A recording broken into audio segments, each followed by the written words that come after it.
So ito nga po yung nabiyak kahapon mga kabokals, yung dinikitan natin ng epoxy sa kanang ito elastosil. Ito ano natin, sasapaw natin dito sa ilalim para suporta din.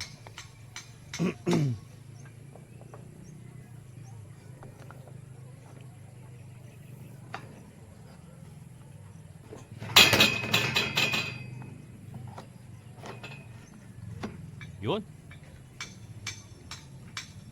Yan mga kabokals.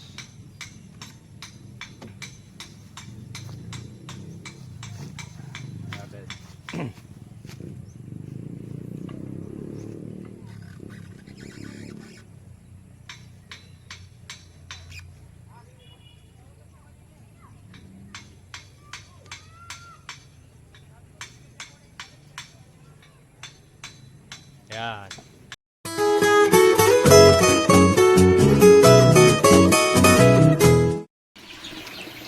Sorry guys. Kunin ko muna tong isa ha. Ang dami nila dito mga kabokals oh.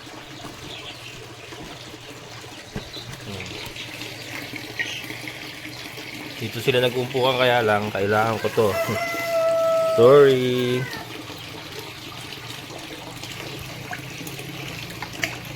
Ay, yeah.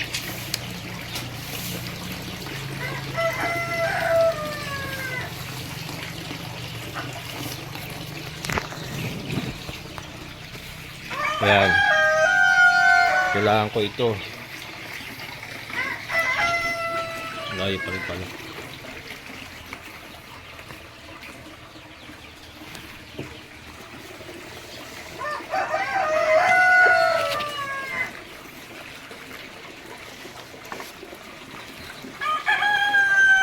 Ayan mga kabokals. Gagamitin natin ito. Ayan mga kabokals. Bibiyakin natin sa gitna.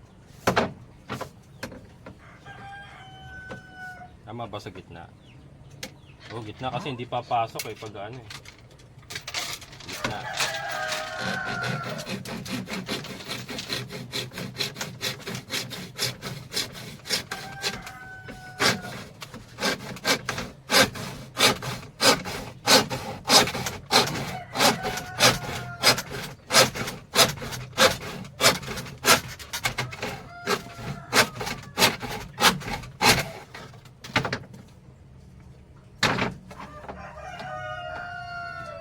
Ba? Are you middle? Yeah.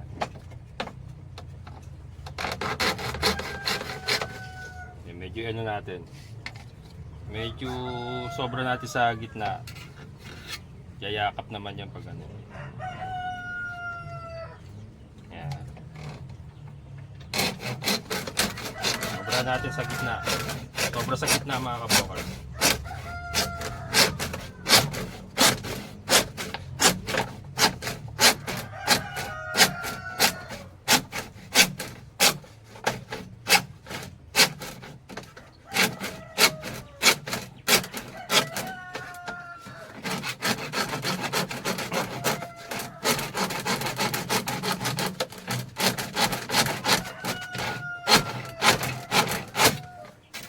Yan.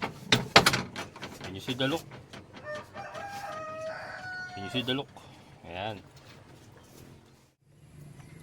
So ito nga po yung nabiyak kahapon mga kabokals, yung dinikitan natin ng epoxy sa kanang ito elastosil. Ito ano natin, sasapaw natin dito sa ilalim para suporta din.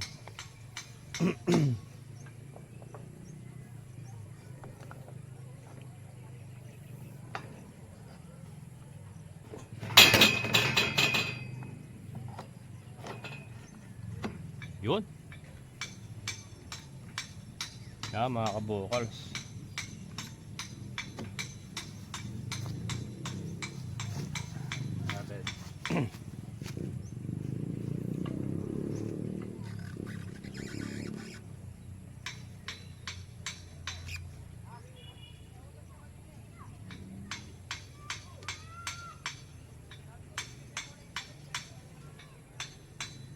Yan. So ito nga. Pinasuporta natin sa sa ilalim. Yan. Kasi ano na yan, biyak na yan mga kabukals. Kung nakita nyo, diba, biyak na yan. Para ito, iipitin natin ng tubo. Yan, nakaipit sa tubo yan. Tatalian natin ngayon ng alambre yan. So yan nga, diba? So ito yung ating tubo. Dalawang tubo. Yan, dalawang tubo yan. Isang mahaba, balagbag. Ito ngayon ay iipitin natin, payayakapin natin ng alambre. Dito natin umpisahan. Itong una natin payayakapin. And then, nakapatong yung mga bakal na dito sa existing na patungan ng ating PVC. Yan o. Yan yung existing na naka-welding yan. Pero ito, tatalian lang natin ng mga alambre. Yan po yung magsisilbing support. Ayan o. Support na yan o. Nakita nyo. Yun na yung support. Tatalian lang natin alambre yan para hawakan siya. Ayan.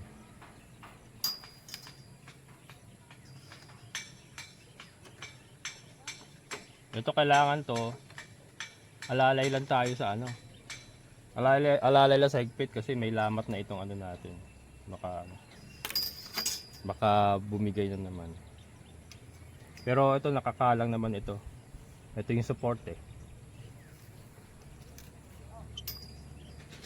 Nakita yung mga ano siguro. 1, 2, 3, 4, 5, 6, 6 na ganito. Lahat na yan, lalagyan, papaikutan natin lahat yung mga kabukals ng tubo. Kailangan ko mapaandar kayong gabi yan.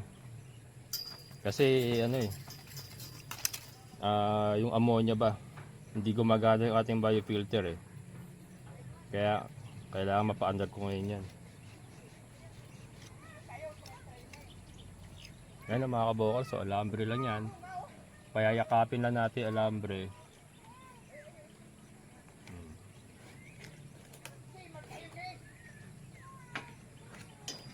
Alalay lang, baka mabasag. Alalay lang.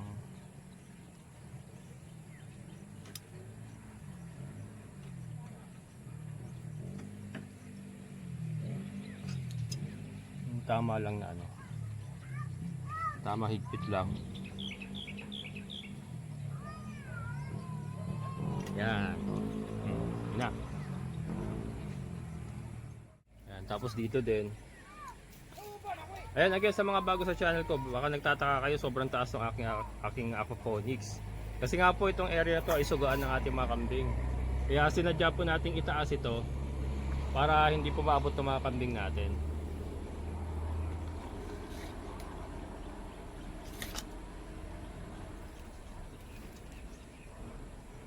Ito sigurado naman ano na to.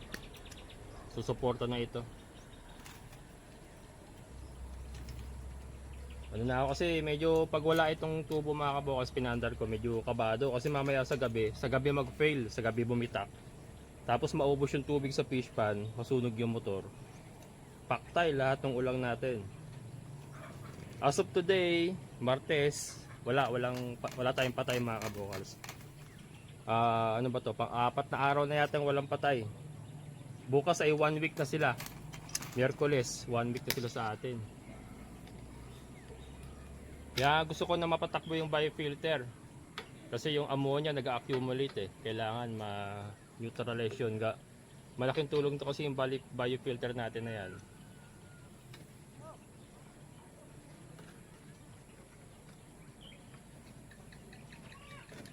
Yan.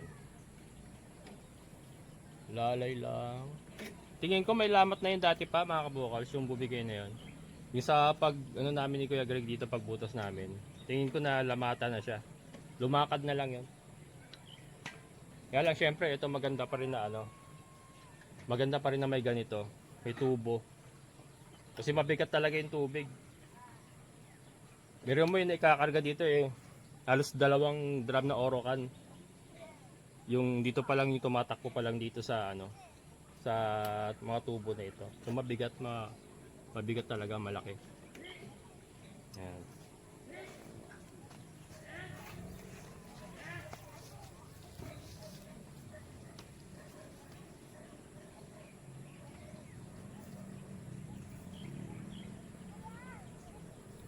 Maya silipin natin yung mga ulang. Kaya lang baka gabi na. Kasi magpapakain pa ako ng ating mga alaga muna bago natin sisilipin.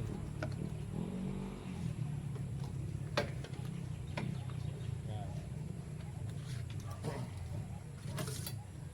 Pero at least 'di ba wala nang namamatay, yun ang maganda ron. Wala nang namamatay. Ibig sabihin, ano na sila, na adapted na sila doon sa tubig natin sa ating concrete pan. Kahit may kasama silang manok, adapted na kasi wala na namamatay eh. 4 na araw na eh.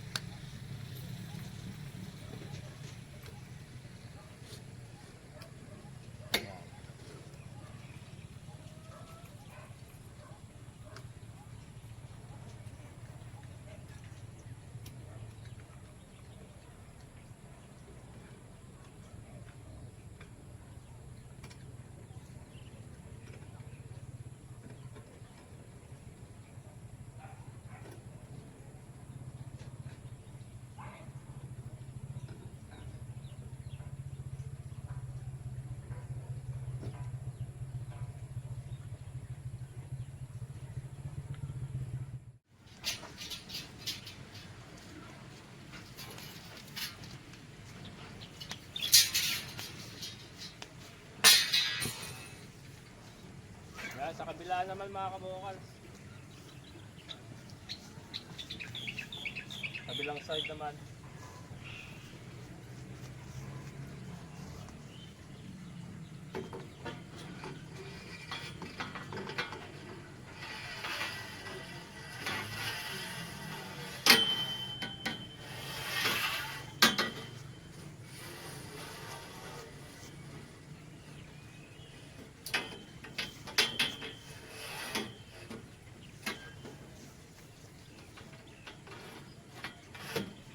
Yan.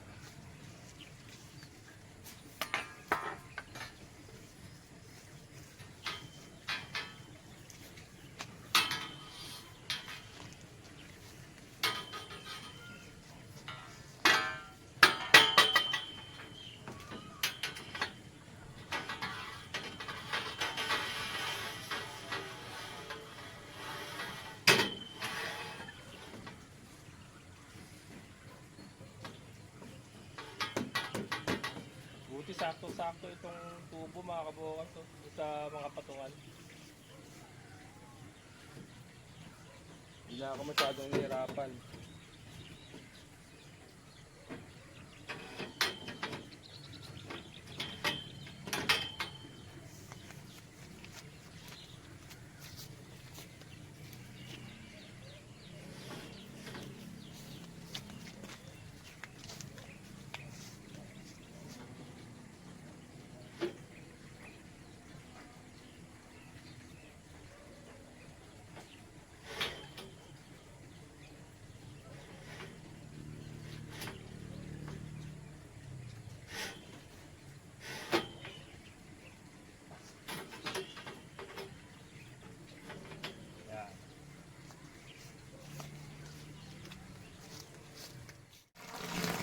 Mga kabokals, we're back online. Ayan, gumagana na uli yung ating aquaponics. Mamaya labas tayo, pero tignan muna natin nasaan ba yung ating mga ulang ski. Yung ating mga ulang ski. Diba? Ayun. Ayun sila mga kabokals. Oh. Kita nyo ba? Yung ating mga ulang ski. Ayan. Kita nyo ba?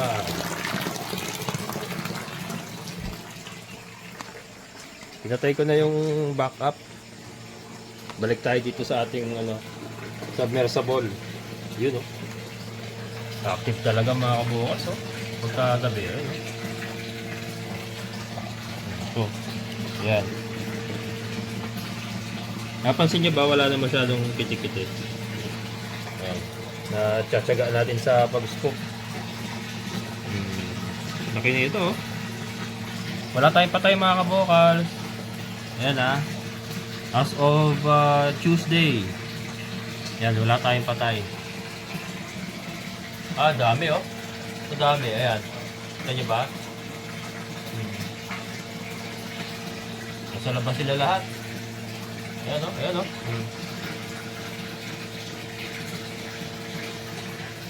Yun.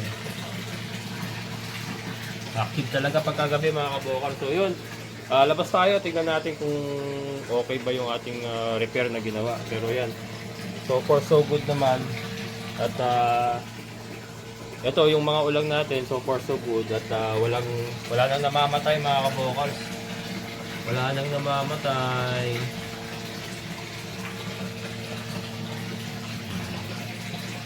Wala, nasa layasan. Nasa layasan. Yan mga kabukas, pasensya na madilim na.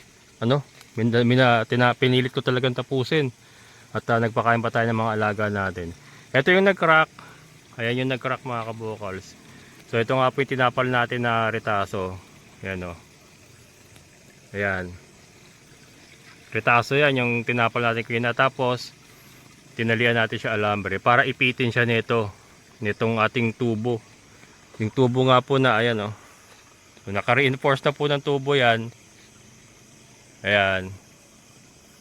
Ito. So may tali para ipitin, saluhin, ipit, salo ng alambre. Ayan, nakasalo yung alambre mga kabukals. Ayan. Ito rin, ayan o. Ayan, nakasalo yan. So yung bigat, yung pressure mga kabukals, sinasalo ng alambre together with itong itong reinforcement na tubo natin. Yan. So niyayakap nila yan. Tapos ito nga yung may crack. So far wala naman po tumatagas. Ayan o.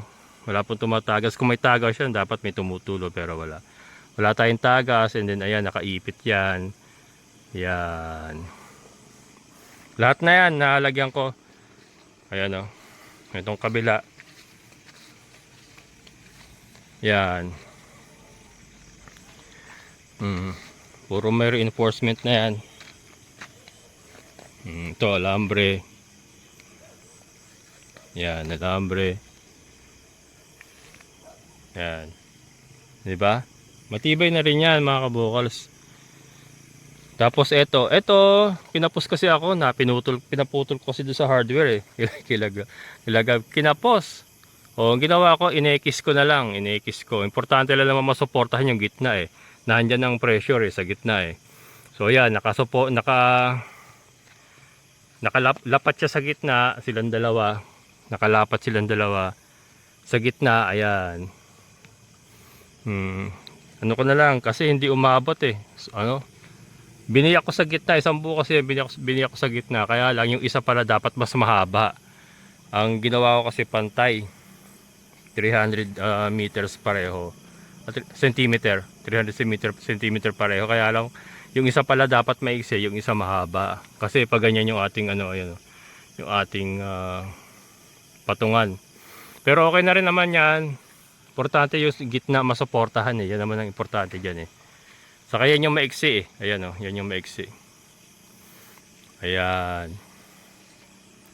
Ayan mga kabokal, so successful repair. Successful ang ating repair. Ginabi na tayo, pasensya na. Pero importante, successful repair, successful reinforcement.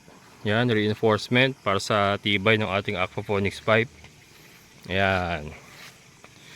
Ayan mga kabokals, hanggang dito na lang. Maraming salamat, magandang gabi. Amazing na buhay.